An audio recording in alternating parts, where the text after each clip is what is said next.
Fakes left, now taken off. Gonna run for it. Got it.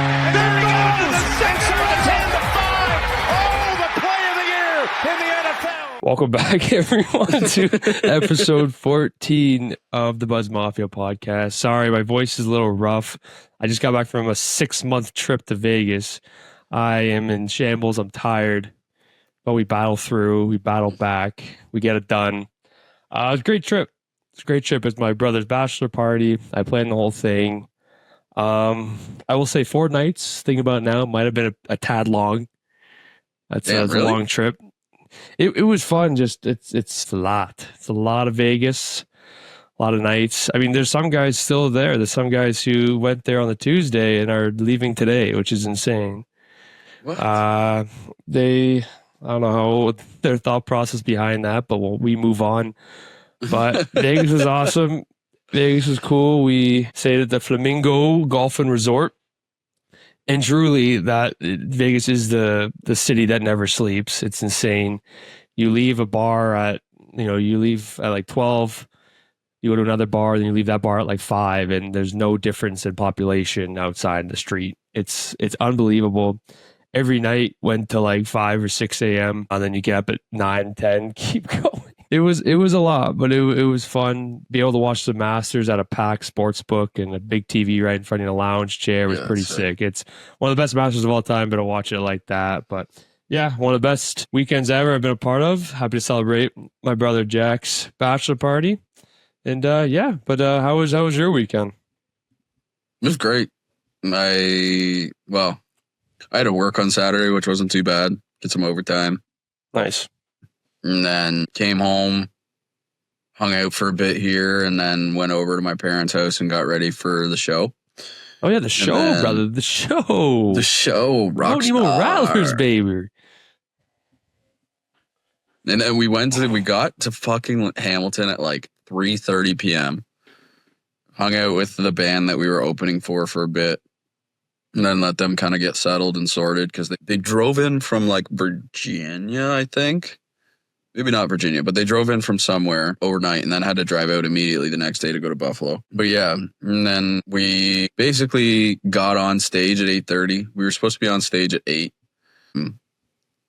The club was tiny compared to last year. The capacity was like, the guy said as we were doing sound check and everything, the guy was like, our capacity is 200 people. And I was like, there's no way. And he's like, the only reason the capacity is 200 people is because of the bathrooms upstairs. And I guess that allows your capacity to go higher. But like, if there was 200 people in there, you would not be able to move. It was like, there was, I think, around 70. Yeah, probably in and around 70. And it was tight, like really tight. The stage was literally like a 12-foot by 8-foot like step. So it was tight, but it was a lot of fun. That's good. A lot of fun. The drummer of the Jackson Stokes band ended actually up getting food poisoning. So my dad did double duty and played a bunch of songs that he really did not know. But yeah, he had a lot of fun, which was good to see. What a weekend for Ken, man. Like just a Rory bet. He's got just a huge weekend. We'll talk about the Rory bet. Well, I'll just say it now. But it was after Rory won, which we're going to get into later. I tell you, I turned to my dad because I was at my parents' house and I was like, so do you want me to send you $1,100? What do you want to do? And he goes, send me the 100 back. Let's play with 1,000.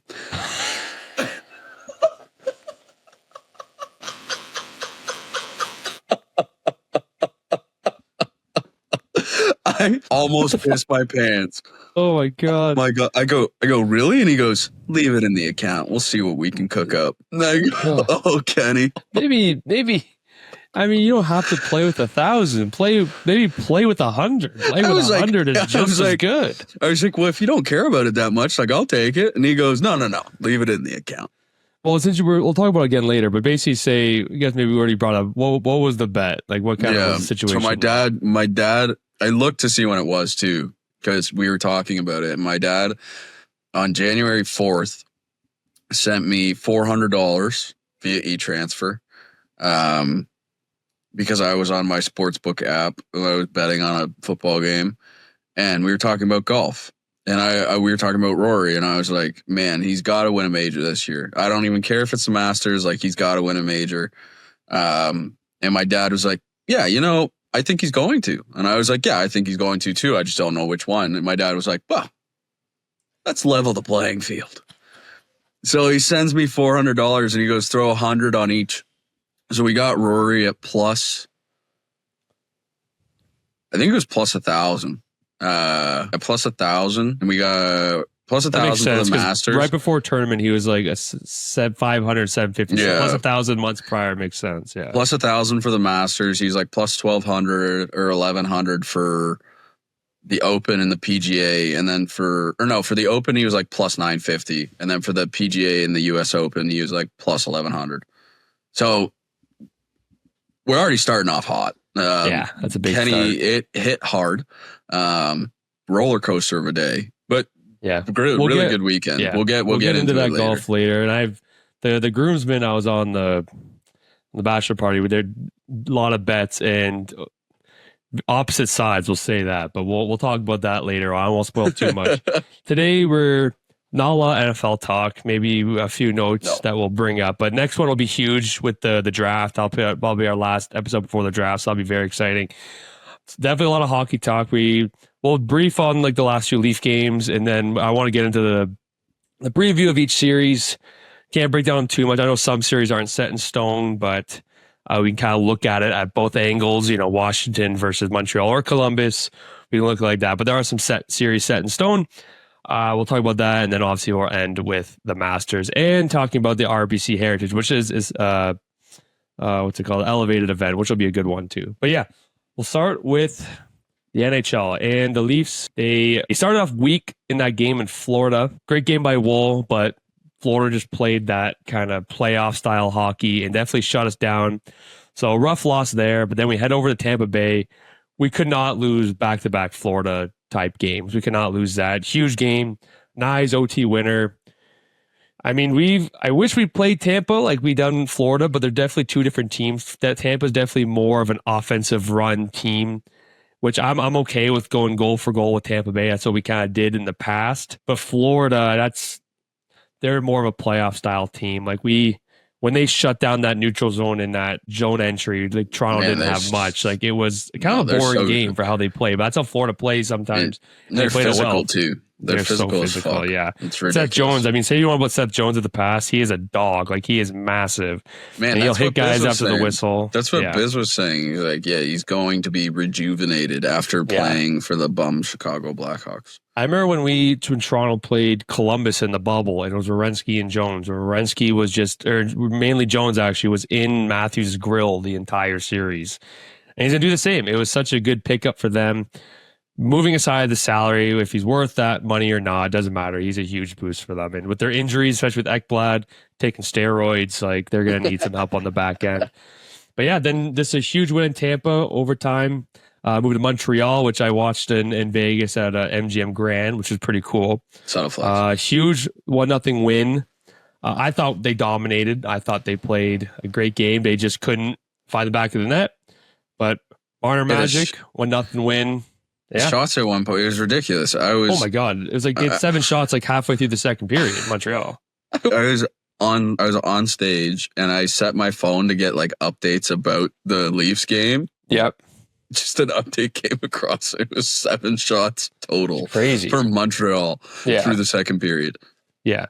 I mean, again, I thought our power play didn't look the greatest. We had a lot of chances. They kept taking penalties, but moved the puck well. I wish our power play was a bit better, but nonetheless, good overtime winner by Marner. Heading into Carolina, which I actually didn't be able to watch that Carolina game. I don't know if you did, but I heard it was an awesome game. Huge dub against a top Eastern Conference team. Probably I think they're second in the Eastern right now. A lot of milestones. I mean, Matthews hit 399, 1 goal away from 400. Tavares hit 38 goals, which is insane. Two more games left to get to 40. I'll be sick if he gets that.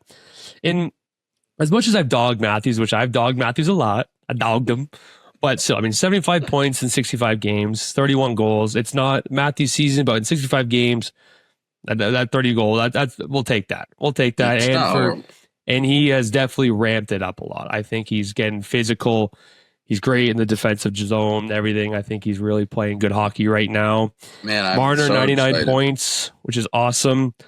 Hopefully he can get to 100. 2 games left. Buffalo tonight. Detroit, I think Thursday. I'm not positive. He's got 97 before, and he had 99 a few years ago. So hopefully he can finally get 100. And Willie Nylander, 45 goals. So Leafs are humming. They're on a great pace since the trade deadline. I think they're like 8-5 or they're like 12-5-1, something like that since the trade deadline. So again, Buffalo tonight. If they get any points, they clinch the division, which I think it's like their second time ever winning division.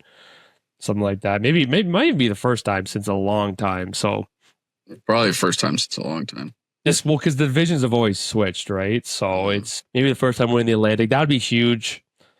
We'll get into the playoff preview, obviously, in a sec here. I know people are like, oh, like every team's good in the NHL, but I don't care. You say, I would rather play Ottawa over a Florida or Tampa. People are like, oh, it's good. Like, don't do the same thing you did last year. It's like, we want Florida or whatever, but I don't care what people say. I think 99% of people would rather play Ottawa over Florida. Ottawa's looking great. They're on a good run again. But if Brady Tkachuk's not fully healthy and, again, a full re-racked Florida team with Tkachuk back, everything, give me Ottawa. I would rather have. But still, it's going to be a dogfight, and we'll get to our predictions later. It's going to be tough. We talked about it before, too, like playing Ottawa. They're a hungry team, too. Brady Tkachuk's going to be hungry. That's the shitty thing, too, is like playing Ottawa, you play an underdog team, it makes it not more difficult because obviously the talent on Tampa Bay and Florida is better. But like, to me, I would rather play just a team that is going to be like an all-out grueling battle. It's going to be a grueling battle, whereas like Ottawa is going to be, they're going to come out humming, and no matter how much the Leafs prepare and no matter how much they come on and say, we're not overlooking them, blah, blah, blah, blah, blah, that first game or that second game, they're going to get steamrolled once. And they're going to get steamrolled once. Yeah, exactly. Because Tkachuk is going to come out just fire. Yeah. I'd arguably rather play Tampa over Ottawa, just because if you want to go goal for goal with Tampa, we've done that and we've beaten them. I mean, I think we're 4-0 against them this year, 3-0. And going back to 2022, we did that. Like, our games weren't really a 2-1 game. It was a 5-4 OT win. I'll go goal for goal with Tampa. And we did that. They're not that bruising team like they kind of once were, where they bruise you and they would score. Yeah. I mean, Vasilevsky in the playoffs is always scary, but end of the day, I mean, I think I still slightly want to play Ottawa, but being 0-3 against them this year is still, a bit tough. Worrisome. But game 1 playoffs, Ottawa's going to be nervous. But yeah, we'll get into our predictions later. Some teams definitely getting a lot of reinforcements this year. Obviously, we know Ryan Leonard, Gabe Perreault a few weeks ago. But we'll go with the bell of the ball. Demidov in Montreal. Decent debut. We watched that. Me and my brother watched his debut on the plane. Shout out Porter, free Wi-Fi. Attaboy. And he looked also. People say Toronto's the mecca of the hockey world, and obviously they're up there. But Montreal, I know I hate Canadians and everything, but Montreal is a different beast when it comes to like fans. Like, how did you hear how loud the Bell Center was just for the rookie lap? Dude, there's a video of a guy after the Leafs game, after they won. I think it was, I can't remember what game. Might have been Carolina. I can't remember. But a guy was outside interviewing people, and he was a Habs. Or no, it was a Habs game, yeah. Anyway. There's that one TikTok guy, he's like Habs TV, and he records like, I've seen that guy before, yeah. But the guy was like, obviously, like, you guys won, whatever. But like, there's more atmosphere in the Canadian Tire Center or whatever it's called, fucking parking lot. Bell Center. Yeah. Than there is in all of the arena for Scotia. Like, it's fucking ridiculous. And I know we've talked about it a lot, but it's like, man, you're getting close to playoffs. Doesn't matter whether or not you're going to be in it or not. It's like, fuck, man, just be happy that you have a professional hockey team in your fucking city. I know. And it's like, you got these suits going there, fucking bringing their clients and shit. Like, I'm all for it. I get it. Yeah. But like, also at the same time, go to a fucking restaurant. Let people who want to watch a hockey game, who fucking want to take their kids to these hockey games, and then the tickets won't be fucking priced through the roof. And they're always going to be priced through the roof. But it's like, fuck, man. Like, come on. But like that rookie lap, I'm like, that will never happen in Toronto, in any other city, but specifically Toronto. Like, that rookie lap, I kept watching it after and after. Like, it is loud. This pressure this kid had. And then he comes out, disgusting assist on his, basically the first 5 minutes. Basically dangles a guy on the wall, half wall, down middle of the net, feeds in front, easy goal. Then a few minutes later, basically breakaway off the boards, fake slap shot, just round the net. It was disgusting. Like Chicago fans, and as of course is against Chicago, maybe they're not happy that maybe he should be a Blackhawk right now, because obviously they second overall pick. But you got to think about it too. Yes, with Demidov likely, being him and Bedard, would that be sick? Yeah. And maybe it likely should have been that pick. But at the same time, who Chicago got, they got a 6'4", 220 right-handed shot defenseman who has been unbelievable in my opinion. Going in there, it's so hard to get those type of defensemen that high. Obviously, we can look at it all you want, but I think they still, the guy they got, Levshunov, is definitely worth a second overall pick still, in my opinion. But you got to think, just keeping Bedard happy, getting an incredibly skilled player like that. Bedard could maybe have had like a 40-40 type season this year. I know he didn't come over till now, but still, this kid's going to be a problem, though. They're saying he broke all of Kucherov's and Kaprizov's Russian records. So he's going to be that's a scary comparison for Montreal. Because Montreal hasn't, it's been talking this all the time. Montreal hasn't really had a superstar in a long, long time. Like Subban, obviously he won the Norris, obviously Carey Price, but a skater I'm talking about. Like Subban was good. I guess you can say he was a superstar. Like he won the Norris Trophy, best defenseman in the league. But like a forward superstar, like literally the only thing they've had 100-point player since like Guy Lafleur, which is like the 70s. That's wild. Like they've had Alexei Kovalev was a good 80-point guy. Obviously Suzuki is turning into a two-way superstar in our eyes right now. I don't think he's a superstar quite yet, but I think he's definitely getting close to being like Olympic player right now. But and Caulfield is not. Yeah, 40-goal scorer, but I think a superstar. We got to stop naming everyone a superstar. You know what I mean? Like there's a superstar. He's a star, 40 goals, but like they haven't had a true exceptional player like this in a long time. No, this kid is going to be a problem for a while. But then, like, obviously, Chicago fans, like, they're going back on Twitter, and I think the either second or third goal of Chicago ended up winning that game. And we'll talk about how that game ended in a sec here. And he clearly could have caught the back checker on that breakaway, and he just didn't skate whatsoever. That's what Russians do, man. They're all about the offense, but I respect it. But it's tough too, first NHL game. Yeah, no, I mean, pretty decent start. I mean, 2 goal point average. But I want to talk about, we have some other, reinforcement guys we're going to talk about. But I want to talk about the ending to that game. I don't know if you saw it. So it was a shootout, huge game for Montreal. If they would have won that game, they would have clinched the playoffs. First time, I think, since their cup run in 21, I'm pretty sure.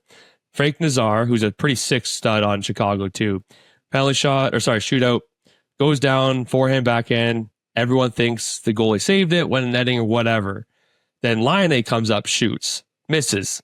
Then you hear the Chicago bench kind of making noise, like what's going on? They look at it. Nazar scored. It went in like top shelf behind the back post, right? So they called it a goal, and then it was just over. Then Montreal had one more shot, missed, over. And obviously fans are mad because they're like, okay, well, you called it a no goal or whatever. But sucks to suck sometimes. I've never seen that before. I always thought, like, if you call it no goal and then the play goes on, you can't look too much back. Obviously, you can challenge a play, but you can't challenge once the puck drops. But we've never seen it in a shootout type formation. So this is the first time I've ever seen this happen before. Yeah, it's weird. No, I did not see that. I saw, like, not a clip of it, but I saw people talking about it, but I didn't know what had happened. Yeah, again, so, yeah. But Montreal, they need one more point, any type of point to get and clinch the playoffs and play Washington. But again, we'll get into that. Alexander Nikishin to Carolina. I just heard he just got his visa. I think he's going to try and play one of the last 2 games for Carolina before playoffs. But I know you don't know too much about this guy, but second round pick from the last few years ago. He's probably the top rated NHL affiliated prospect in the world. I think a lot of people had him over Demidov. This is the guy who fucking went down the fucking tunnel, broke his stick, and then came back onto the ice. Yes. Yep. Yeah, he's the captain of SKAL, which a 20-year-old captain in the KHL as a defense is pretty crazy. Yeah, that is crazy. I mean, again, it's the second best league in the world. 3-time, I think he's like a 2-time defensive player of the year in the KHL. 50 plus points every year. That's huge for Carolina. I mean, he might playing the KH or the AHL for the last 2 games, maybe they said, just to kind of get some conditioning in. But that's a huge boost for them. Zane Parekh was recalled for Calgary. This guy, he almost had back-to-back 100-point defenseman seasons in the OHL. Oh. Have you seen this guy before? No. He's disgusting. So. He was drafted like, I think, 9th overall by Calgary. I mean, Calgary definitely still in the hunt. They're one of the last Western teams to make the hunt. And I don't know, have you heard a lot about this Isaac Howard situation with Michigan State and Tampa? No, but I'll be honest. I'm not going to lie. I have not been focused too much on hockey over the last week. I've literally only focused on golf. Yeah, Isaac Howard, the Hobey Baker winner, first round pick from Tampa a few years ago. He won the Hobey, and a lot of teams expected him to join Tampa and kind of join on this cup run like, Ryan Leonard did. But Tampa basically said like they can't promise him any ice time, and maybe he goes to the AHL. And he said basically said, fuck that. I can make more money returning to Michigan State. Where because people think you sign an AHL contract, then you go to the AHL, you're making that AHL money. No, like AHL, you're probably making like $80K, which I'm not saying is not a lot of money. No, but as a Hobey Baker winner for the Michigan State, he's probably making over $100,000, maybe around that. Yeah. And you're still going to continue to develop and just win a national. So I don't blame him for going back. If I'm Tampa, I'm doing whatever he wants because they have probably the worst prospect system in the NHL. They do not have any prospects. He's their top guy. So, but we've seen with Breezeball and Tampa Bay, they clearly don't give a fuck about anything. They let their captain go. So I don't know. I mean, yeah. I mean, at the end of the day, if especially considering going into playoffs, if they don't think they can bring him in, and I think Leonard is good for Washington because of that locker room. I don't think Tampa has the same locker room. No. And I think it's bad, but Washington's the best in the NHL. And I think if you're this kid, you're like, well, I would rather go and play with my boys and have fun while I have it than go down to the AHL. And if I'm not going to see ice time, I'm not going to see ice time. Like, exactly. I would rather continue to better myself than, and not saying 100%. That going to the AHL wouldn't, but you're going to play with a group of guys. College nowadays is arguably better development than AHL. The facilities these fucking teams have is unbelievable. Yeah, another player, Zeev Buium. He was a first-round pick last year, I think, in Minnesota. He's a stud, played for Denver. He's won 2 World Junior Golds and 2 national titles. He's a winner.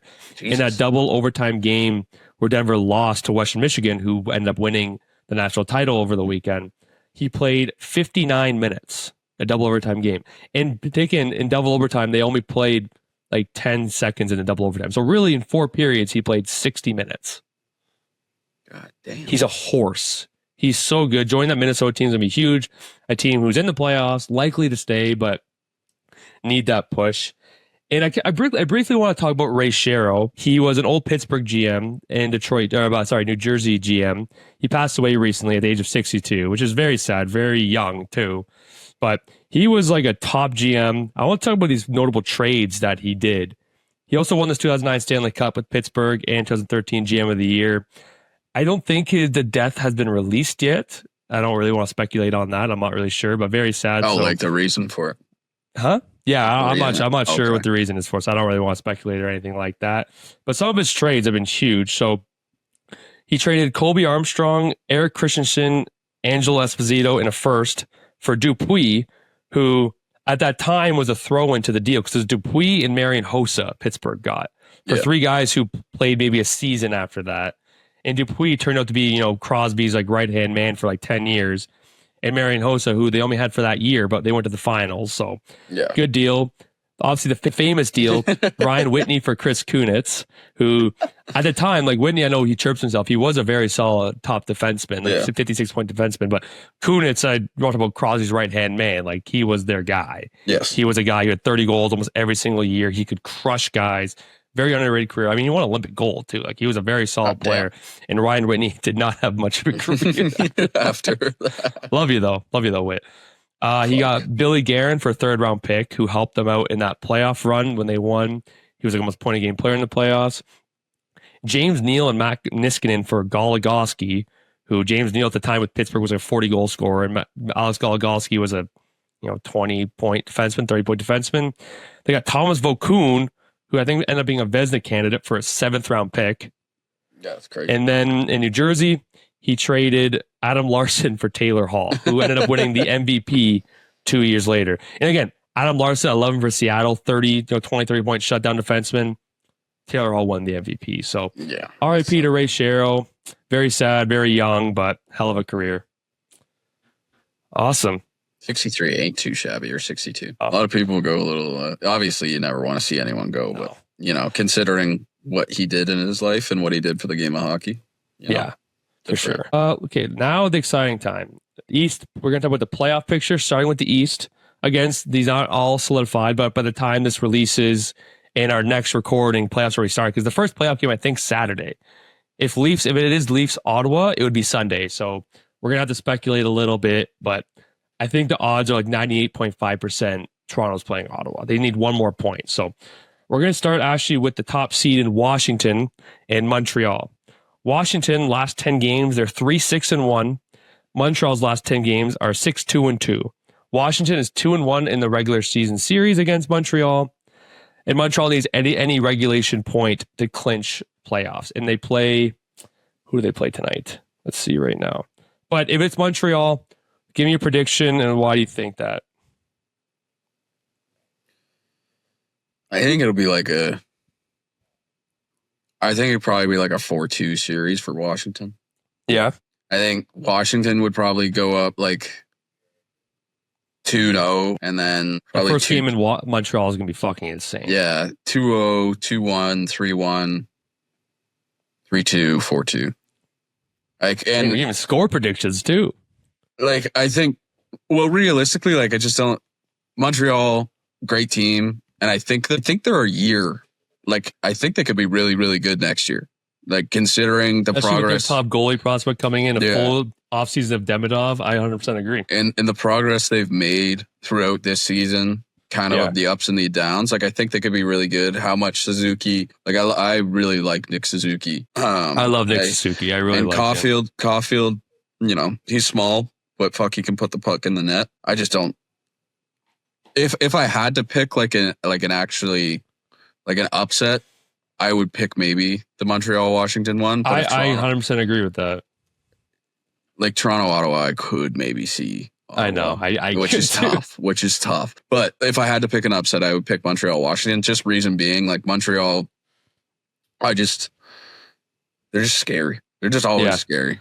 Yeah, and again, I hate to say it, but they have the best home ice advantage in NHL by like a mile. Yeah, they really. Vegas is up there. Like, actually being at a Vegas game when it didn't really matter for them recently, it was insane. It was. Well, the nice thing with Vegas too is you get so many people who come for exactly like what you did. You get hockey fans who are there for a bachelor party, or you get just hockey fans who are there for whatever. You know what I mean? Like, you're going to get a good atmosphere because people are there. They're having fun. It's Las Vegas. You're going to have fun. You're going to go to a hockey game. You're going to be rowdy. It'd be like going to a fucking Raiders game. You're going to be rowdy, right? Yeah. So Columbus plays Philly tonight, which Philly's had a tough year. So they need to run in regulation. Actually, it doesn't matter. They just need to win. But Montreal plays Carolina tomorrow, which is a tough game. Yeah, I mean, for both teams, I was actually debating at work all day of saying Montreal. Like, I'm not high on Washington. I think they rode the high of Ovechkin for too long, and they just haven't played great. Logan Thompson has kind of come back down to earth.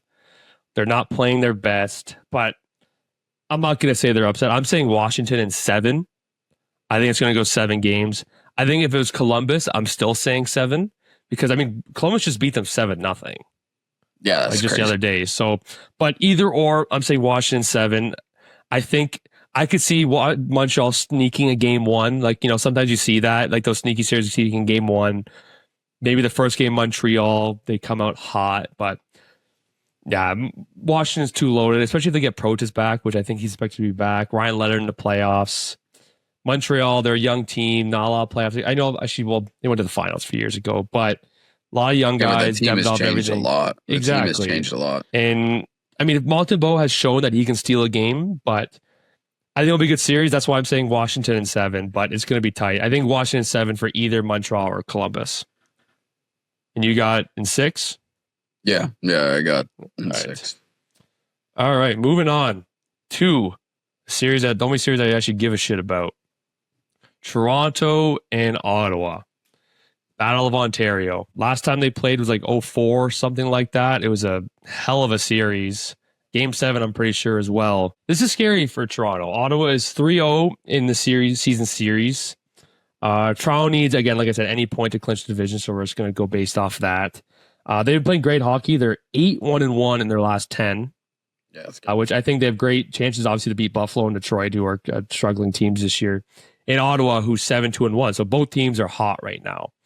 And say what you want. I know people say, oh, once the playoff season series don't matter. I do think the season series kind of matter. Like, it's, you know how to beat them. You have the confidence. Like, going into a playoff series and knowing that you haven't beat that team that year, that sinks in with you. You realize that. And I don't think, I'd also say, there's Ottawa is 6-1 against Toronto since April of 2023. Yeah, that's crazy.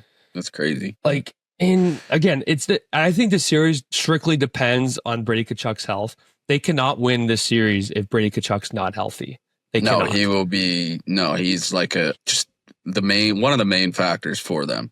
You argue he was the best player for Team USA at the Four Nations. Like, he did everything. He scored big goals.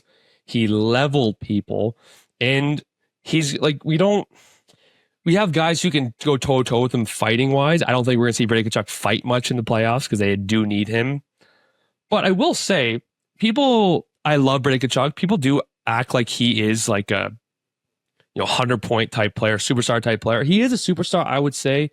But I mean, he has like 55 points in 70-something games. The same thing as Knies, right?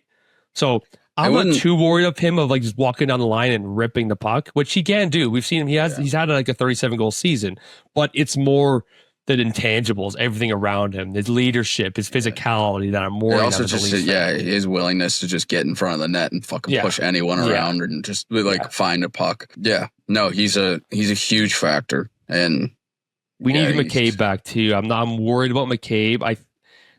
I mean, Berube had like the classic coach answer. He's like, game 1's a long time away, so I'm not sure, but I think he'll be okay. I would be surprised if he missed game 1. I don't think it's a whole series type thing, but we'll see. That's a guy, especially with Brady Tkachuk, like we just said, like, you need Jake McCabe in there. Yes, you do. You definitely need to.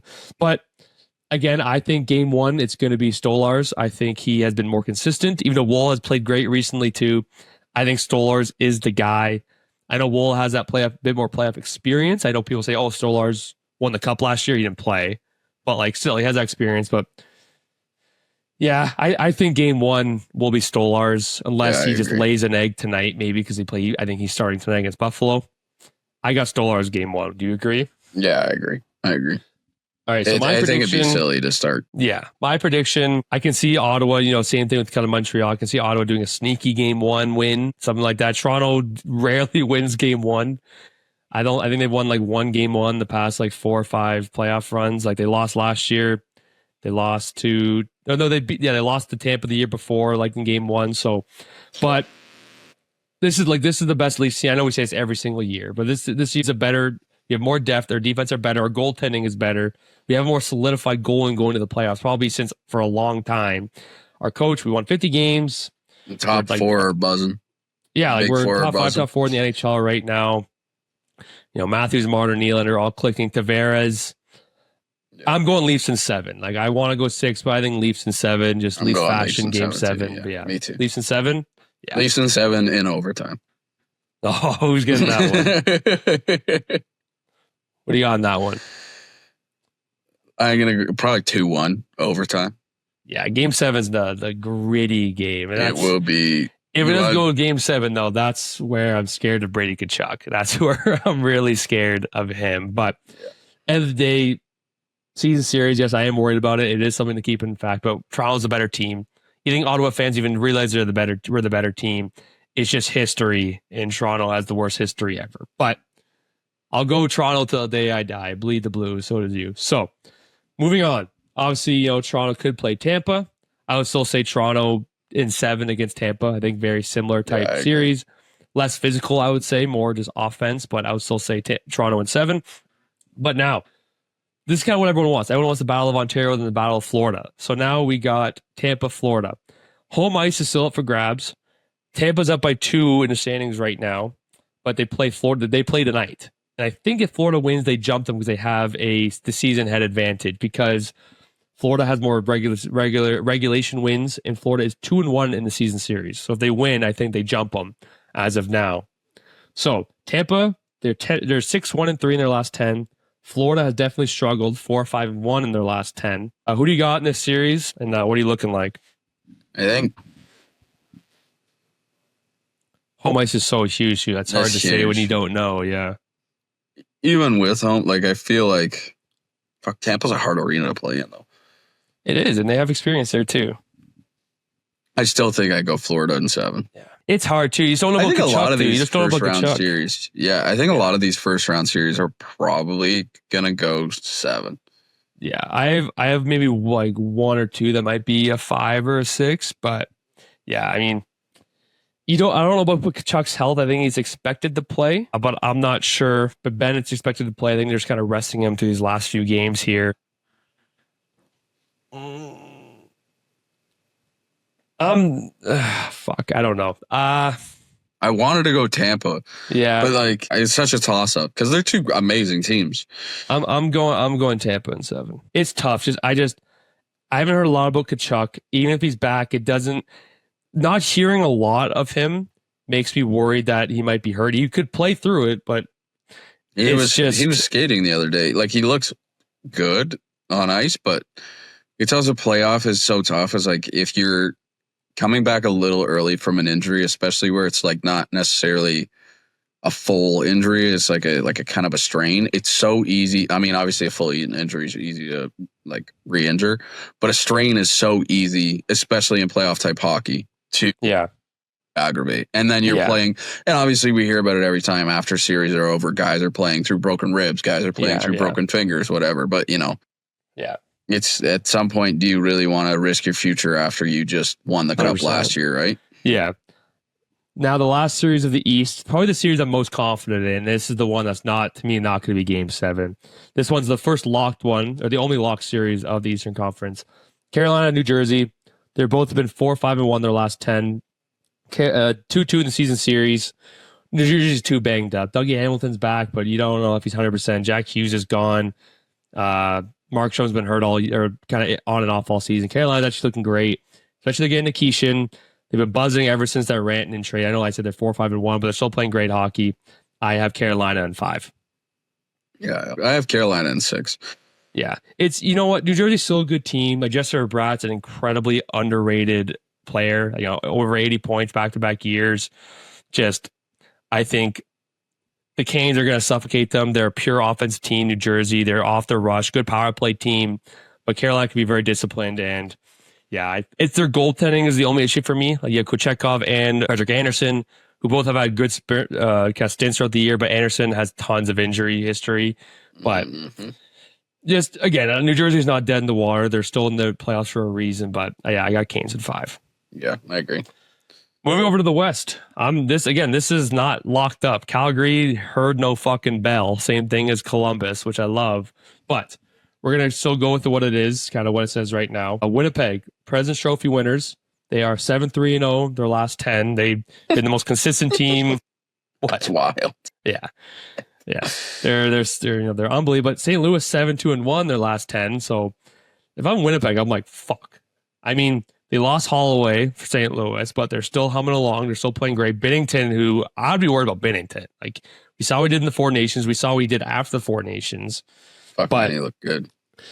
If St. Louis wins another regulation game, they're in, and then it would be St. Louis. And, it could be Minnesota too. Again, it's tough. If I'm Winnipeg, I'd rather play Minnesota. I think I would say that. But with Kaprizov back, Eriksson Ek back, and Zeev Buium, they're both not easy games. There's no real easy, like you said earlier, like the only reason a series would be easy for a team is because of injuries. Like if Junior was fully healthy, like that's a game 7 series, right? But it's injuries. That's kind of what depicts the game nowadays. Like Montreal, like I don't, they're not getting, like it's so rare we see a sweep nowadays. Like sweeps are so hard to come by. Rare. But yeah, Winnipeg, St. Louis. I know Winnipeg kind of were frauds last year. They got absolutely clapped by Colorado. It is Colorado. St. Louis, they've been playing great. They have some playoff experience, not a ton because, O'Reilly, they still have Braden Shen. Binnington is Binnington in the playoffs. I'd be worried about him, but Winnipeg's been too good. I think Connor Hellebuyck's the MVP of this season. We'll see if they give it to a goalie. They don't usually like to do that, but truly, in my opinion, he is the MVP. Nikolai Ehlers is considered day-to-day, which is not good for them. They still have great depth. I have Winnipeg. I'm going to say Winnipeg in 6. I don't think it's going 7. I think they're too good of a team. I know St. Louis has been hot, but Winnipeg's a great team. They can play offense. They can play defense. They can hit. They can fight. They can score. I got Winnipeg in 6. Yeah, I also have Winnipeg in 6. Yeah, just people want to ride high of the win streak, but it's just they're President's Trophy winners. I know there's the curse of the President's Trophy, but yeah, I have Winnipeg in 6.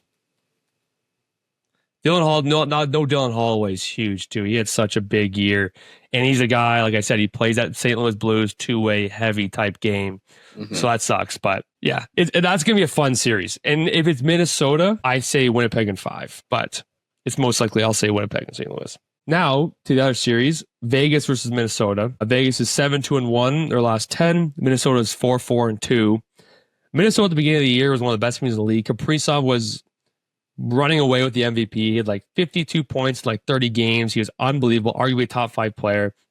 He gets hurt. He comes back, so lights it up. He kind of tweaks it again. And during Four Nations, they're like, hey, like you have 2 weeks off. Let's do the surgery now, which obviously I don't think he was happy about, but it makes sense. He comes back. He has like a 4-point night against San Jose, that 8-7 game. I don't think it's going to be an easy series for Vegas. I know Vegas is banged up as well. Hurdle came back, but no Jack Eichel. It sucks I couldn't see Jack Eichel play. That was pissed off. Jack Eichel is such a sneaky superstar in this league. He is sick. But we also talked about it so much. Yeah, I know. And Pietrangelo out, which if fully healthy, their decor is arguably the best in the league with Shea Theodore, Noah Hannafin, Pietrangelo, Braden McNabb. Aiden Hill's been a bit shaky, I'd say at times, but so is Fleury.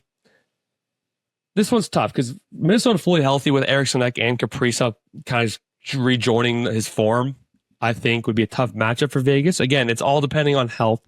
I'd be shocked if Vegas doesn't, or if Jack Eichel's not back for game 1. I think it was more precautionary. I don't even know what his injury was. I think it was lower body. But Vegas was 3-0 season series. I think they dummied them to like 5-1, 6-2, stuff like that. So give me Vegas in 6. I was going to say Vegas in 5. There you go. I like Vegas. I like Vegas too. Like again, I keep saying it's health, but on paper, fully healthy, they are probably the deepest team in the league. All right. I was trying to write these things. I want to make a graphic and post this up. Yeah, no. That's all good. I can write them actually. I got them. Have we've both, no, yeah, only Tampa series we've said is different. Tampa and the Washington one. No, you didn't say Montreal, did you? No, well, yeah, no. No, I mean different. No, we haven't teams, chose different teams. All right, probably I would say the most anticipated series with all that happened this year and just the firepower. Like these are 2 Stanley Cup contending teams. Dallas versus Colorado. I'm so excited. Dallas, yeah, the playoffs is a tough time for work, especially you. Actually, it might be better for you because you work like afternoons as well. But dude, staying up and watching these games, and when you're watching a 10 o'clock game, it was a double overtime. To be perfect. I literally start afternoons next week. It's going to be perfect. And the only shitty thing is like some of the Leafs games. Like the nice thing is like the Polish guys get it when it comes to hockey. Like. Yeah. They've already told us, like, it's happened before. We just turn the radio on. We put the radio on full blast and just pull steel all night. And then when the Leafs score, there's buzzers on the crane and everyone just starts pressing the buzzers and the place goes crazy. Yeah, it's nice for you, too, because you have 2 weeks of the afternoons, which kind of eliminates the first and second round. Because when it gets to that conference finals, it's no 10 o'clock games. It goes down to 8, right? So, yeah, you're kind of money in that instance. But, yeah, Dallas has been struggling recently too. Mikko Rantanen's still off and on. They're 4-4-2 in their last 10. Colorado's 5-4-1. This series is locked. The only the other locked one of the playoffs. Colorado's 2-1 in the season series. I mean, we saw Gabe Landeskog. He played 2 games in his conditioning stint in the AHL. He had 2 points and he got in a fight basically. So he's back. He's back with the team. They haven't officially announced game 1 start, but I think they kind of want to anticipate that, build it up because when he walks out into that arena, it's going for the national anthem. Nuts. That arena is going to blow up, and I feel so good for him. I've seen clips of his documentary. I've watched his clips, and he's battling. Like it's crazy how long hasn't played for. but he'll be back. I'm almost confident he'll play game 1. Just for me, Dallas, they have all the firepower. They have a great team. They have Jake Ottinger, who's a hell of a goalie, top goalie in the league.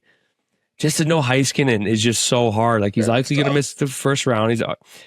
He's probably a top 5 defenseman in the league when healthy, obviously. Like, he doesn't put up the 90, 100 points like McCarr and Hughes do, but he is just so lethal, so good at both ends. I'm going Colorado for sure. I think, to me, Colorado is my pick to win the Cup. They're so deep. If you have Landeskog get 75% on your third, fourth line, that's fun. It's crazy. That's crazy. And they have their goaltending, which in the past they haven't had goaltending, right? You have Blackwood, who since going over there has been unbelievable. Unbelievable. You have McCarr have over 30 goals. If he didn't miss some games, he'd probably get 100 points. Like, Colorado's my Cup favorite. I'm going Avs in 6. I'm going to go Colorado in 7. Yeah, it's I was really close to taking Dallas in 7 because I think if it goes to 7, Dallas would be fired up. And I do like Dallas a lot. Their forward, the depth's insane. Having Jamie Benn on your third line is pretty fucked. Ridiculous. But also at the same time, I just think it's so tough to beat Colorado. And McKinnon has one of the best point per games in the playoffs in league history. So that's gonna be a war. Brandon is gonna get run the fuck. Yeah, and also think about it. And they talked about spin chicklets too. They're gonna be throwing Duchushkin in like the Baza just so he doesn't fucking leave. Because again, the reason they lost last year is because he was gone. Like, in 6 playoff games last year, he had 9 goals or almost 10 goals. Yeah, it's crazy. Like, he is a monster. Again, they're finally healthy for once. It looks like Dallas will have home ice. Yeah, Dallas does have home ice, but I think Avs will win it at home in game 6. But I won't be surprised if it goes 7. But I have the Avs, and they're my Cup favorite too. I would say they're looking really good.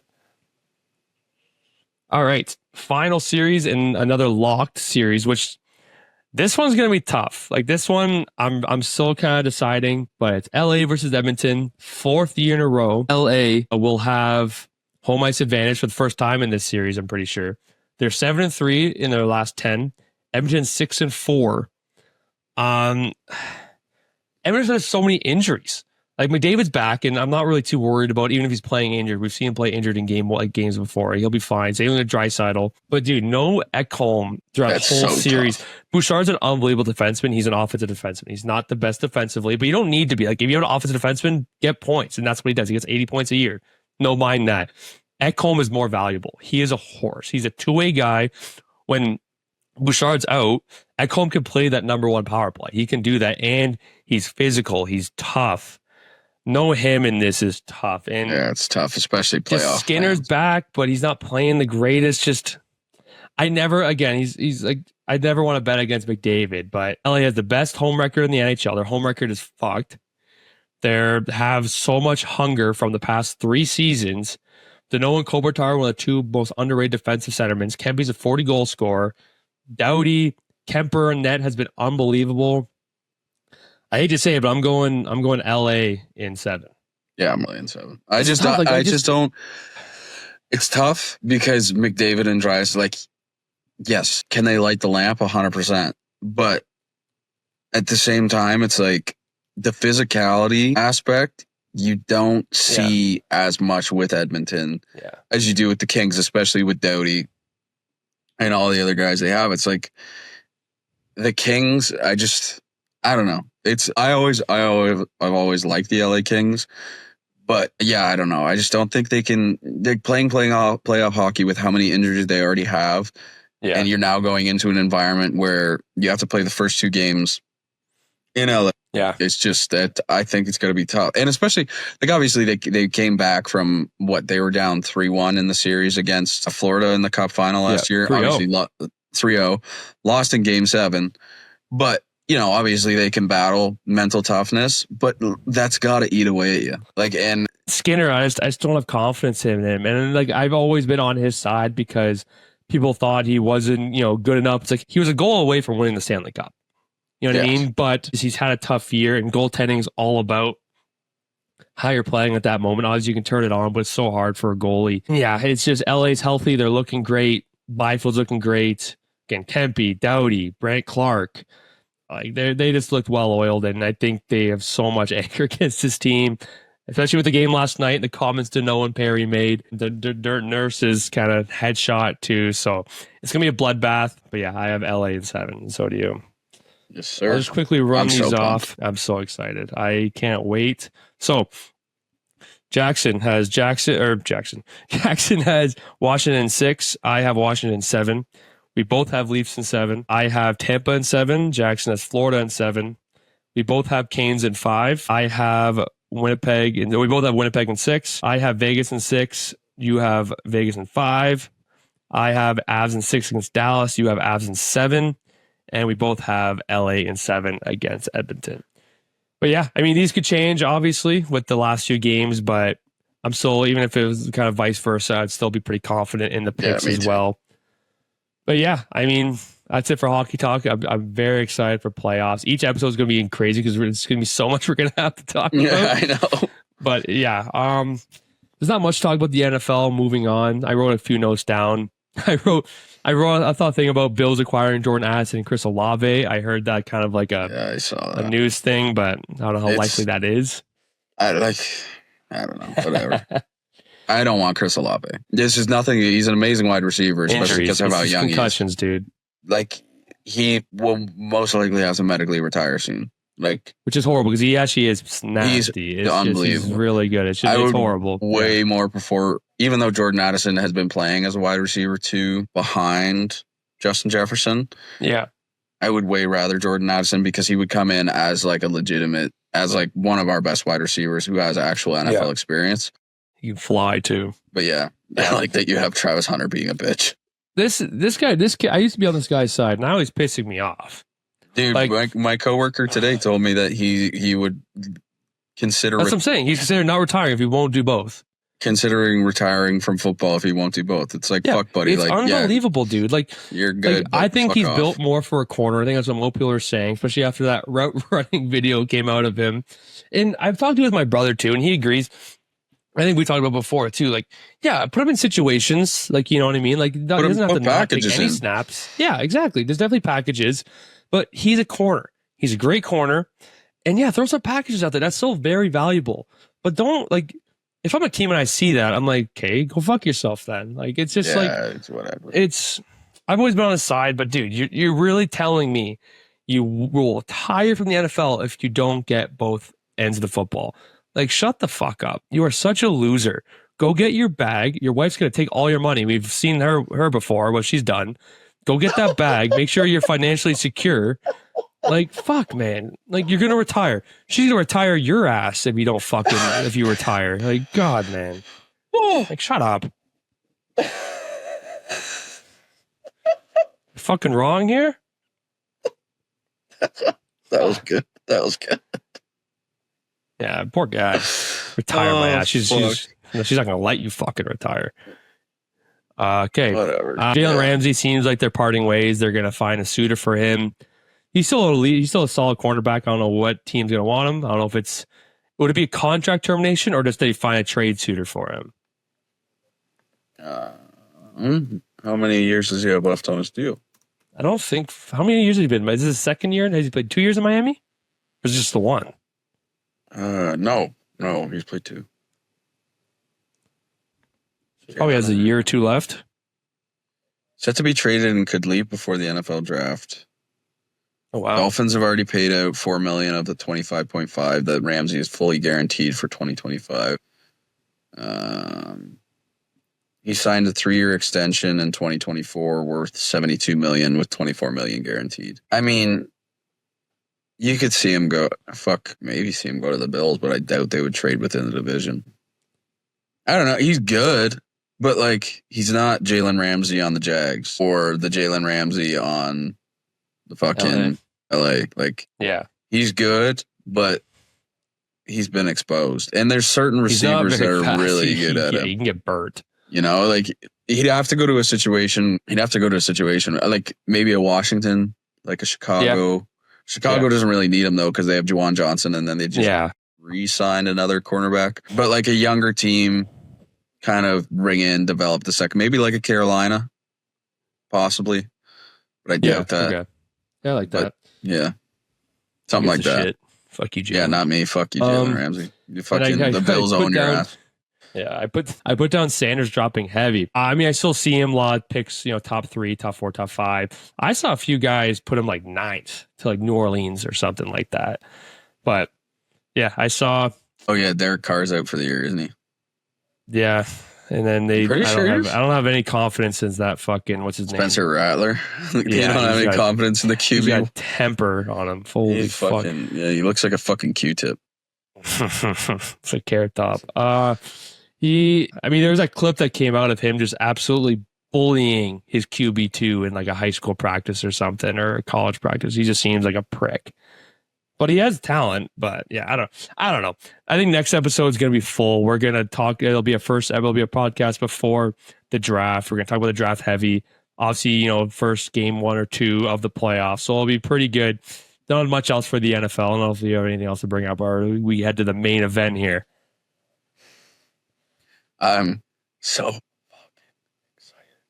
All right, let's talk about it. The Masters, one of my favorite time of the year.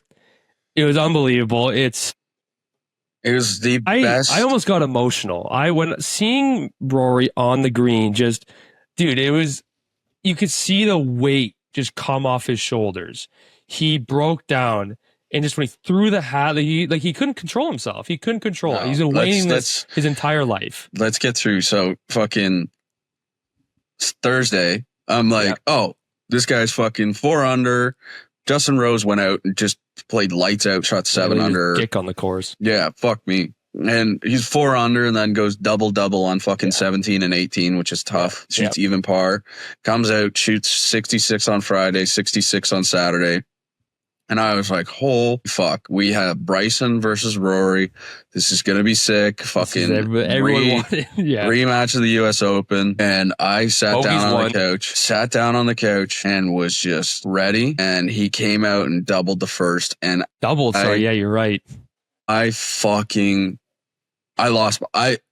he could hear me, let me tell you, I was losing my mind. I was like, what the fuck are we doing? What are we doing? Yeah. Bryson comes out fucking birdie, or I think he went par.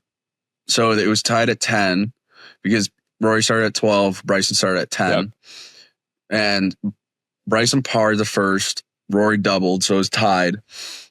Go next hole. Bryson fucking birdies. Rory pars 11-10.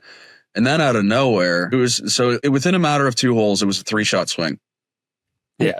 Out of nowhere, Bryson just fucking can't play golf. Just couldn't wild. Find his drive and his approach game. The entire week I watched every single day. The entire week he was struggling with hitting greens, struggling to find his irons. But the thing that kept him in it was his short game. His short game was unbelievable. He drained putt he had on 18 on the Saturday. 42-yard putt was gross. The fucking to start on Saturday too. He started with a fucking like a 50-foot or 30-foot fucking birdie putt, drained that, was playing gross around the greens and then just lost it all. Couldn't make a putt, found the water fucking on the back 9, couldn't figure it out.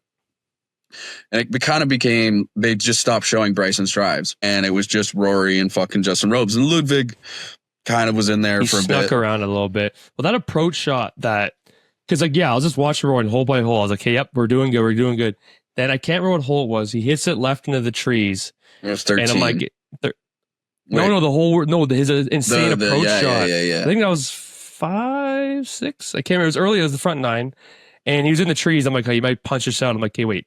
He has like a low iron on him. And he just sends it over the trees.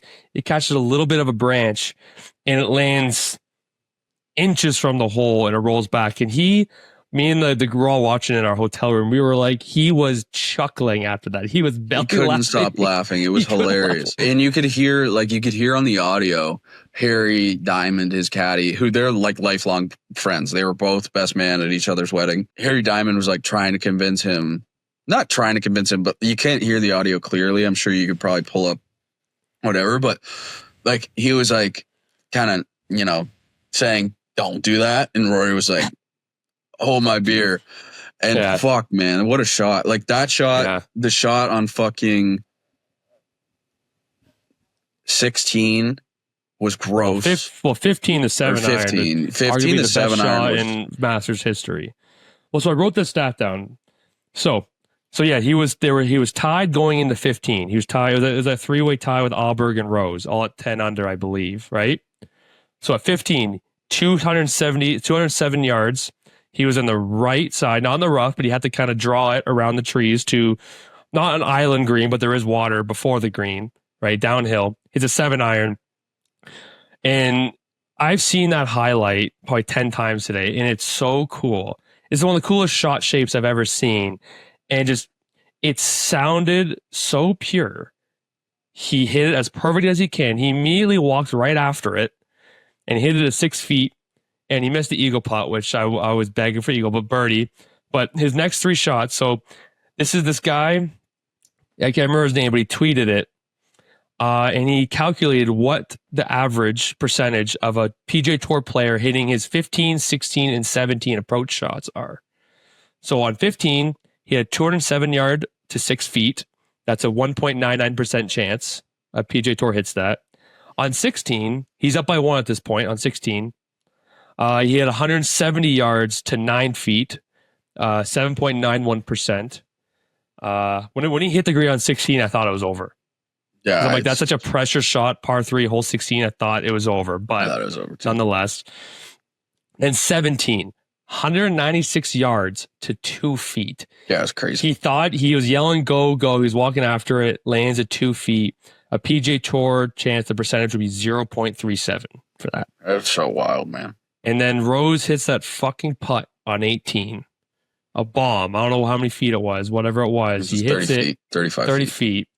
And we'll talk about Rose earlier. What a fucking class of a man. Dude, I love him. And he was so entertaining to watch the whole time. He'd miss a putt and he would just like look to the crowd, like, and he'd hit a putt. His scorecard throughout the entire weekend must have been insane. Like it was birdie, bogey. Like it was nuts. Yeah, it's ridiculous. Well, But he was especially just so on entertaining to fucking watch. And just he's Sunday had was like 2 other ridiculous. seconds on in the Masters. I think he lost to Spieth in a play. No, he didn't lose to Spieth in a playoff. He lost to someone in a playoff, and he came second last year in the Open. But still class what he did with Rory and everything. But heading down to 18, Rory, a near perfect drive, just right of that left side bunker. Then he hits it, and Jim Nantz immediately says, "This is going right." And I was like, "Fuck, are you kidding me?" Hits into the bunker. The bunker shot didn't look too bad. Uphill lie, downhill, but I was like, "Okay, this is Rory. You can put this close." yeah, right? it just checked a little too much. Yeah, and then he hit it to like 5 6 feet. I wanted to lose my mind. I immediately went and thought, because in 2022, him and Colin Morikawa were finishing their round, and Rory chipped in from the bunker, and then Colin immediately chipped in from the bunker, which also happened on Sunday, which was cool. Minwoo Lee chipped in from the bunker, and so did Justin Thomas on 18. That's sick. But I've never screamed fuck so loud in my goddamn house. I was, the putt never had a chance. It was missing the entire time. No, he like healed a putt. Yeah. As a professional tour player. And right before Taylor, we had my mom's cousin from Edmonton over for the show on the weekend, and then Taylor was over as well. And we were watching, and they were asking like, what happens if they tie or whatever? Like, what happens if he bogeys? They're like, oh, well, it goes into a playoff, whatever, blah, blah, blah, blah, blah. And Taylor jokingly says, play off. And I looked at her, and I was like, don't you take this away from me. Don't you take this away from me. I just need this one time. Yeah. And it mattered so much to me. And he fucking missed. And I looked at her, and I was like, you better hope to God he wins in this fucking playoff.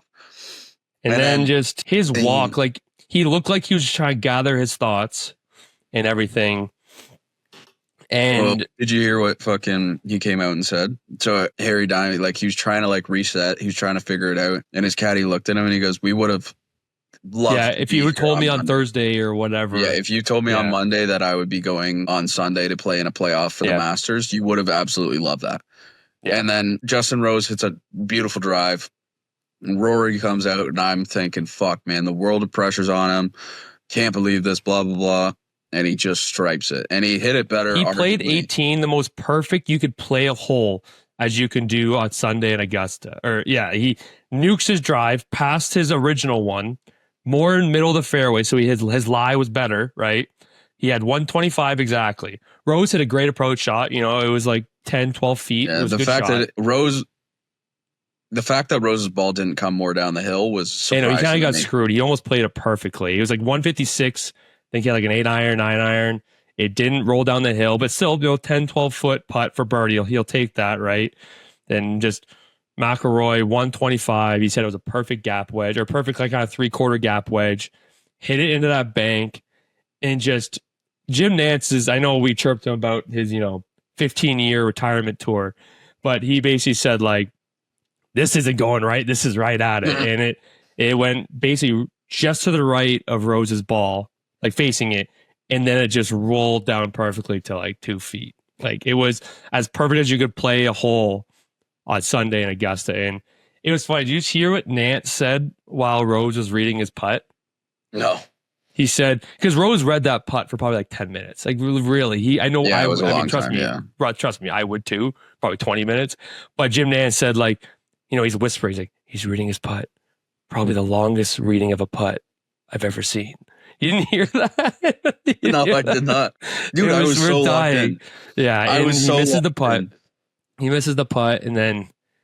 So honestly, I was fairly confident Rory was gonna. I'm not trying to sound like LeBron here. Like LeBron knows everything, but I was pretty confident he was gonna miss the putt on 18, like the 5-6 footer. I was like, dude, he's missed these before. Even though it's not much of a turn, it was a pretty straight putt. He's done this before. I'm like, it's so Rory. This is going to a playoff. But that 2-footer, I knew it was in. Like it was just. 2 feet, you hope all PGA Tour guys would make it dead straight. And being at that sports book, having all TVs on it, and basically 90% of that sports book had Rory obviously betting on him.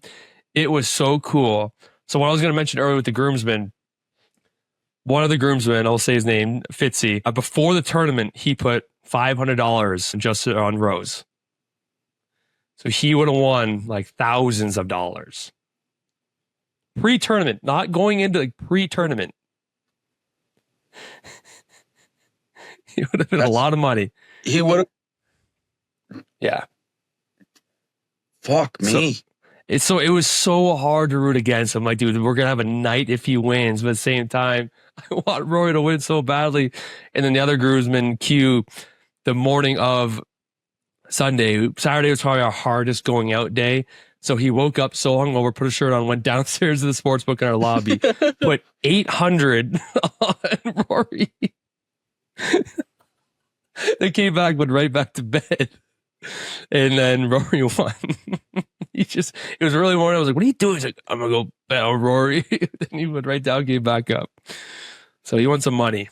It was like 1.6. It was like 1.6 odds going into round 4. Oh, so like plus 160. So it's not that. Yeah. That's a good chunk of change still. So the balls. And just, they were not looking at each other. They were not speaking to each other. And good on Q, he didn't rub it in the other guy's face, which I wouldn't have either. Because again, like... No.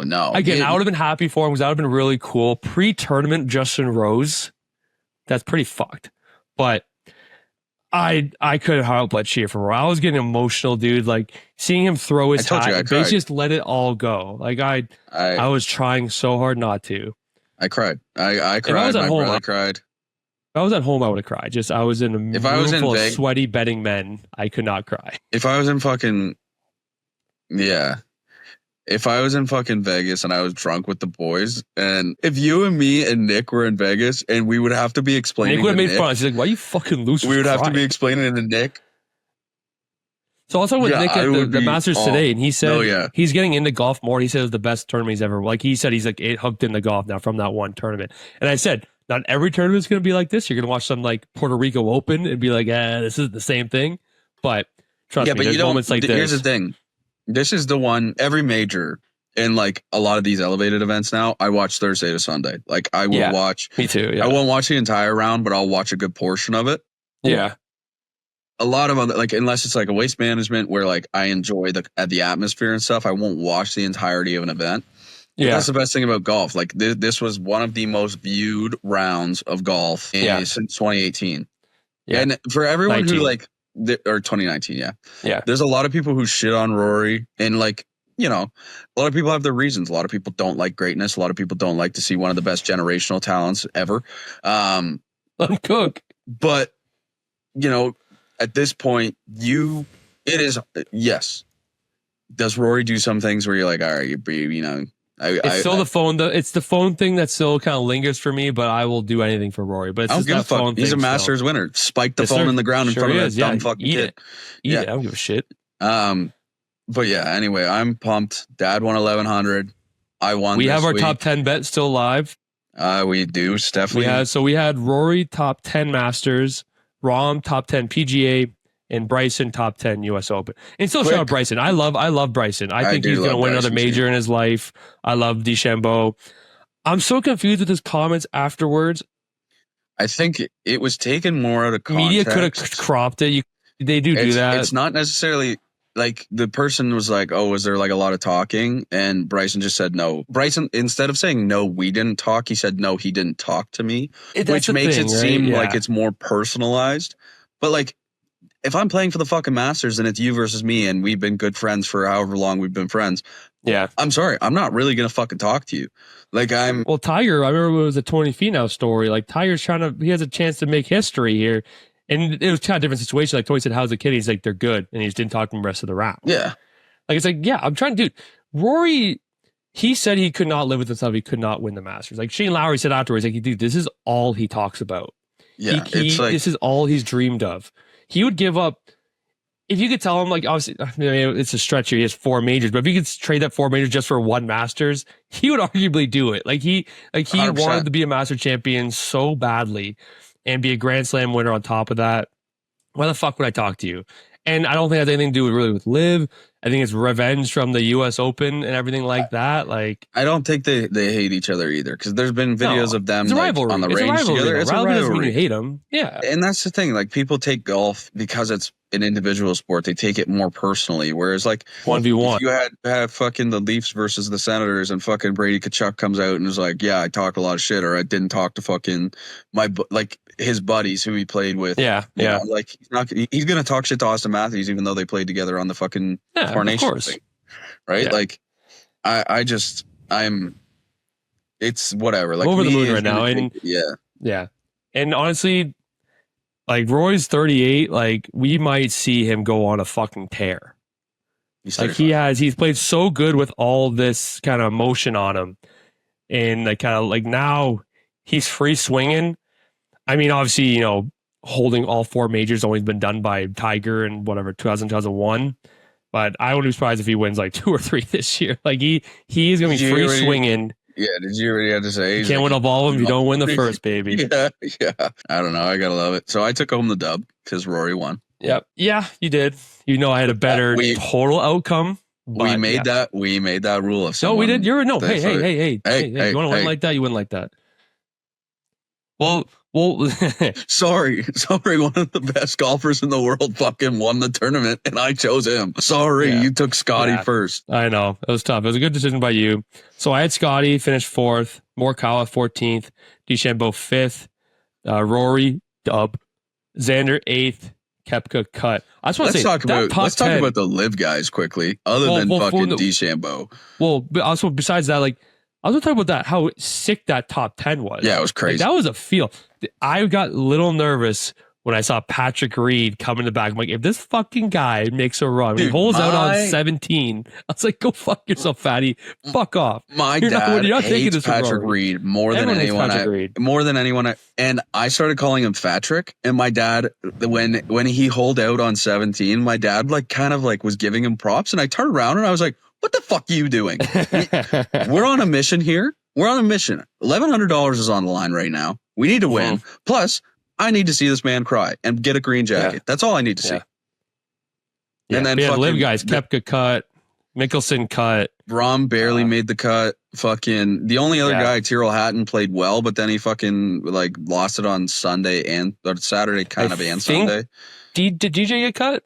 DJ missed the cut. I was high on Neiman. Neiman he made the cut, but he just wasn't the greatest. He wasn't good. Fucking Max Homa. This started horribly, and then came back and was like, fuck, 500, 600. That when he hit that I don't know if it was a caddy or patron or whatever in the middle of the grid when he hit an insane punch out on Friday, I think. Do you see that? Yeah. It would have been, I mean, it's hard to, it would have been like 10 feet from the pin, but now it's off the green on a down slope. I was like, fuck. But good for him. I love Max Homo. I've always loved him. So good to see him make a cut. I think it's his first made cut since Pebble. First made cut since the last, I think it was Pebble, was it not? Oh, in a major? In a major, yeah, sorry. Oh, yeah. But his last made cut of the season since Pebble, I'm pretty sure. Yeah. But yeah, we love Rory. Just seeing his speech kind of just break down. He said his wife and his team hugging Shane Lowry. I know Shane Lowry was mad because they always want to ask him about Rory. That was hilarious. He's like, hey, I have a chance to win this. I love Rory. I don't want to talk about him. But afterwards, he's like, yeah, I want to talk about him. And it's like he said, he's like, this is all he's ever wanted, all he's ever talked about. And his caddy when they met when they're 7 years old, I have goosebumps right now. I'm sweating. I'm sweating right now. But it was unbelievable. Sixth player ever to Grand Slam since Tiger. I didn't know he was the first ever European. So, I mean, has he already locked up best European golfer ever? Up there. I'm trying to think who else.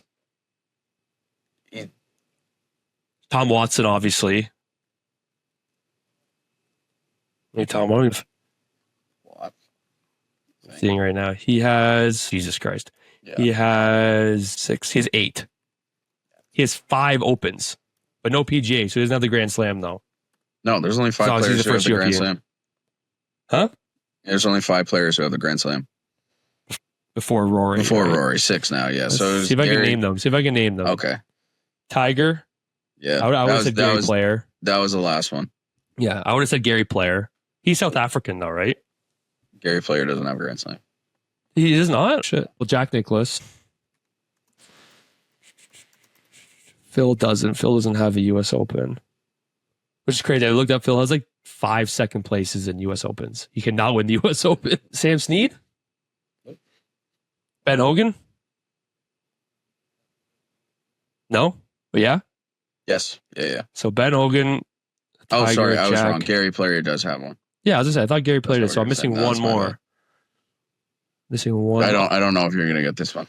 Oh, it's not Palmer? No. What this is like States. It's like 1920s. What's his? Oh shit. Gene is his first name. Gene. What's his last initial? S. I'd be surprised if you got this. Yeah, Gene Sarazen.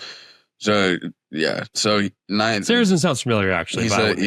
He's the first one to do it. 1922 to 1935, 14 years to complete. Gary Player, 1959 to 1965, 7 years to complete. Ben Hogan was 1946 to 1953, 8 years to complete. Tiger, 1997 to 2000, 4 years to complete. Also, career Grand Slams, Tiger has 3.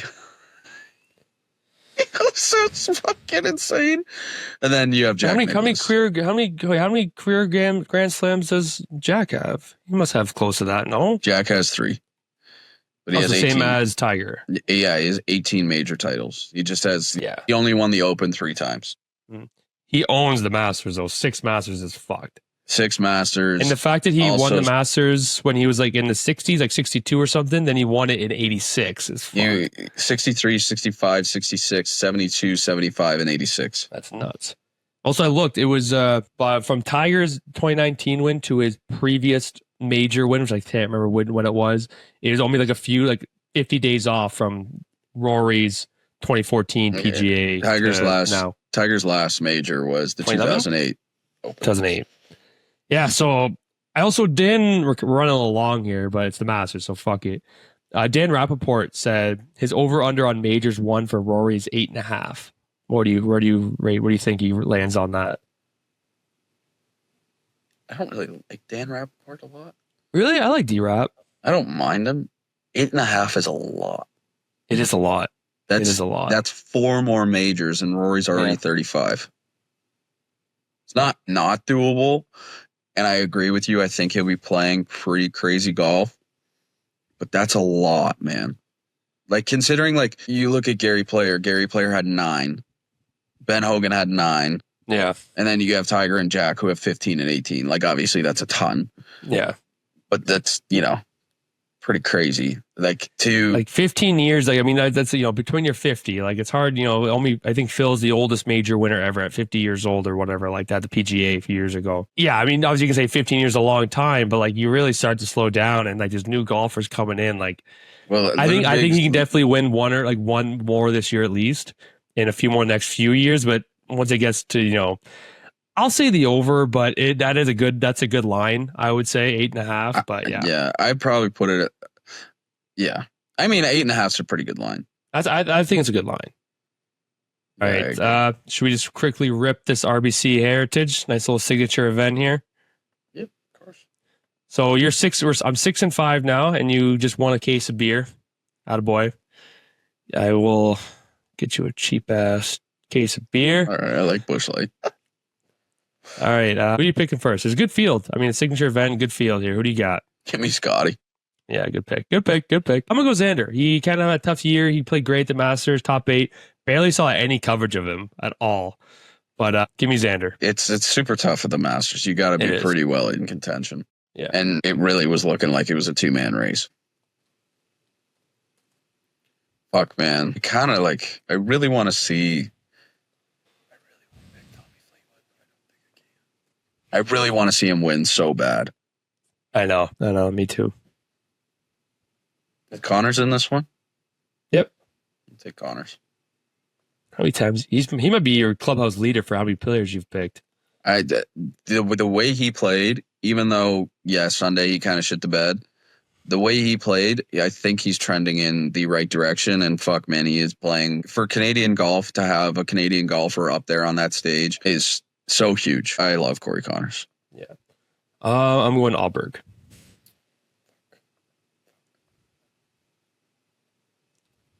I was typing Morikawa because I know you're going to pick him. I want to pick Morikawa. You know what? Who do you have? I have Xander and Alberg. I can't give you Xander, Alberg, and Morikawa. Yeah, I'll take Morikawa. Yeah. I'm going to go Sanjay.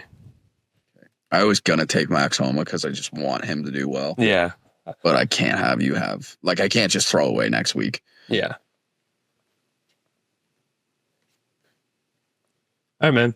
So we're wrapping up here with the segments. But what a Masters. That was unbelievable. Would you say I would still put Tiger moment above Rory just because of everything that happened? But I think this tournament was overall a lot better than 2019. Oh, 100%. But do you think the moment Tigers was a bit bigger than this one? No.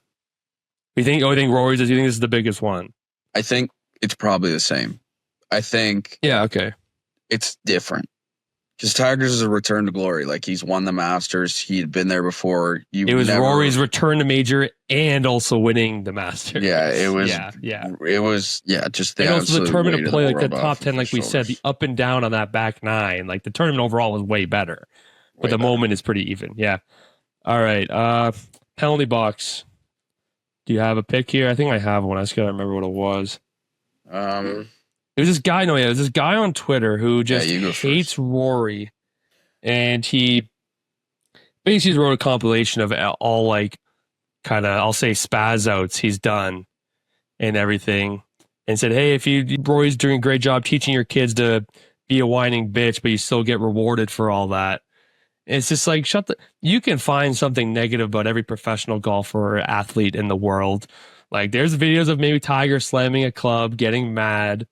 Like, people just hate on Rory, but he's been a great ambassador for the game. And I've always loved Rory. Yeah, the phone thing, yeah, sure. But, there's a video of him, slamming his club into a bunker. Like, fuck off. Like, Grand Slam winner. Leave me alone.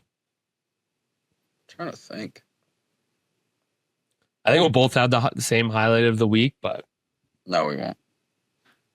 Oh, for as much as I love Rory and I love the Masters, we're not going to. My highlight of the week isn't even sports. Oh, I like that. You have a penalty box though? I don't even think I do. Actually, you know what I do? And here we go. I do. This is not anything that happened on social media. In fact, you had to be at the Petro-Canada on Highway 5 last night. So Taylor and I, shout out to Parker, her brother, his birthday yesterday. Went over for some birthday dinner and whatever and had some fun. And I'm fucking driving home, and we drove separately, and I see Taylor pull into the Petro-Canada. I was like, oh, she's getting some gas, whatever. I'll meet her in the garage. And as I'm in our parking garage, I get a phone call from Taylor. I can't answer because there's no service in the parking garage. And then about 5-10 minutes goes by, and she like pulls in to the parking garage, and I'm waiting by like kind of where we go to the elevator. And she rolls her window down and visibly frustrated. And I was like, oh, fuck. I must have done something, whatever. And proceeds to tell me about how the gas station on Highway 5 is so busy that she was trying to get out, couldn't get out, that guys were honking at her. She couldn't fucking, whatever, blah, blah, blah. Didn't end up getting gas because she was so frustrated. Completely understandable, especially late at night, want to get home. You're tired. You've had a long day, because she came straight from work. So she's like, could you just take my car, go get gas, please? I was like, yeah, of course. No problem. I drive her car to the Petro-Canada. I'm like, in my mind, I'm like, oh, it can't be that bad. And as I pull in, the Petro-Canada, you can pull in off Highway 5 and turn right, or you can go a little further to a set of lights and whatever. Not a big deal. And so I pull in, and the cars are lined up almost all the way to Highway 5. So I was like, all right, fuck this. I am not waiting here. I'm just going to go down to Guelph Line to the Pioneer, whatever. So I go to pull around the line of cars. And as I go to pull around the line of cars, there's like an A&W parking lot kind of right here, because there's an A&W attached to the gas station. And a guy kind of edges in front of me. And I was like, so confused. I'm like, what the fuck? Yeah. So I'm not going to get out of the car to talk to this guy. So I sit there, and I'm like, just trying to leave. Like, I'm just trying to leave. And the guy's like, fucking lose his mind or whatever. So I'm like, all right, I'm either going to do something really stupid and get out of the car and lose my mind, or just calm myself down, back up, go a different way. Calm myself down. Now there's a guy behind me. So I poke my head out of the door, and I go, back up and follow me. So we both back up. I tell the one guy, I'm like, back up, let me through. And as this is all happening, where there's like, I want to say at least 20 cars in this gas station. Yeah. There's a fucking tanker truck filling the gas station's actual gas tank underground. So now I can't go around that way. And I'm sitting there, and I'm like, fuck, I am now in gridlock in a fucking gas station on a goddamn Monday night when I want to just go home and fucking chill out. So I look, and you know how the car washes, like, they'll have like a little exit before you actually go into the car wash.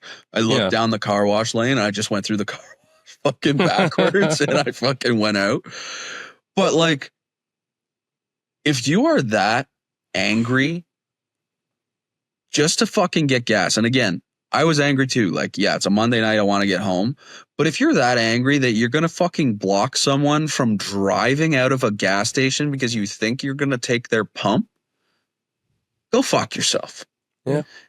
Driving in the city of Burlington has gotten so horrendous. Oh, it's gotten worse and worse every year. It took me, I worked down like near Mainway. It took me to get from Mainway and Walkers to Mainway and Guelph Line fucking 20 minutes today. Yeah. It takes me 15 minutes to drive home. Like, figure it the fuck out. Yeah. That's it. It's a good penalty box. Fuck that Let me guy. tell you. Fuck that guy. Okay, my lock of the week. So I am 1-12 in the lock of the week. Your lock of the week's the bet the farm. Yeah. Fuck off.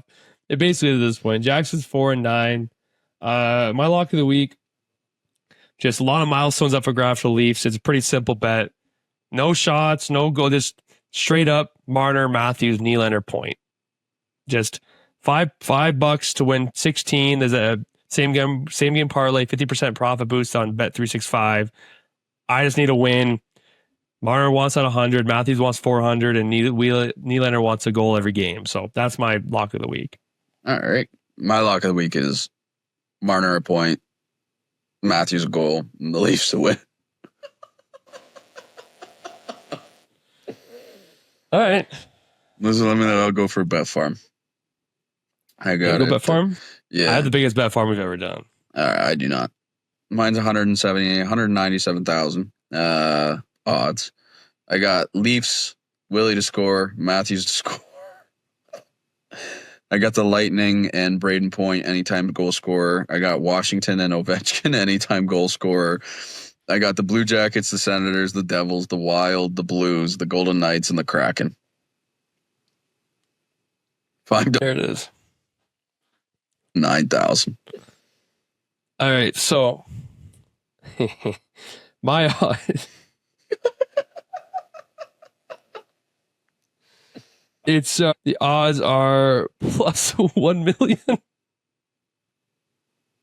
Like, we just talked last week about how we need to try to like maybe make it a bit simpler so that we actually win one, and you went the opposite direction. It's plus 1 million. I don't even, it's gonna take you another half hour to read through the fucking bet. So it's 20 cents. It's 20 cents to win $2,400.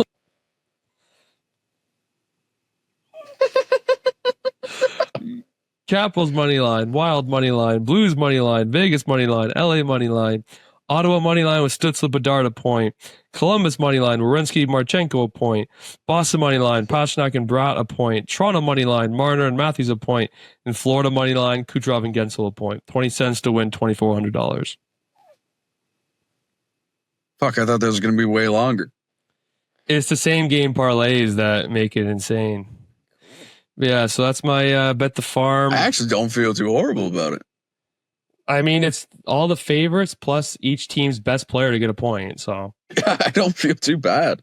That might be rich. And then highlight of the week, I know it might be cheesy. I mean, arguably my highlight of the week is my performance at Vegas. I booked everything. I had to ask for money from tons of guys. Still having to do it, but that's okay. 3 separate rooms in Vegas, dinner reservations, pop stroke, Vegas game, waking up at 9, 10, make sure everyone's good, going to bed at 6 a.m. every That's night. wild. And then getting home at like 12 last night, having some McDonald's first, going to bed, barely being able to wake up, coming home, then grind this podcast, and I have to edit it and publish it by tomorrow morning, which won't be too bad. So highlight of the week is myself, but also Rory's shot on 50. I'm not going to watch it right now. All right, my highlight of the week is just being able to play music on stage with my dad. I'll send you Yes, sir. a photo that you can put up. There was quite a few times I was just looking back at them. I was like, these are memories that will just last forever. I'll be able to show my children the fact that at 24 years old and 63, we were able to just get on stage, play music, have fun, just Love it. Make me feel like a kid again. Absolutely. Love that. Hopefully I can make the next one. Hopefully I won't be Vegas for the next show. You never know. If you're going to Vegas, I'm going to Vegas. I love my dad. I'm not going to the next show. All right. This has been a long one, but it is necessary. Masters, playoff prediction, Travis Hunter being a bitch. That all had to be brought up. So it's great to see you. I missed you. Hopefully we can get together this weekend and play some golf soon. Weather's looking nice, so we'll get that together and hopefully some more golf footage, especially of our good friends Nick and Chris. Yeah, no, I'm good. All right, brother. I'll talk to you later. Cheers, brother. Don't forget to follow Buds and Pucks on Twitter, Instagram, and TikTok, and subscribe and follow the Buds Mafia podcast on Spotify, Apple Podcasts, and YouTube.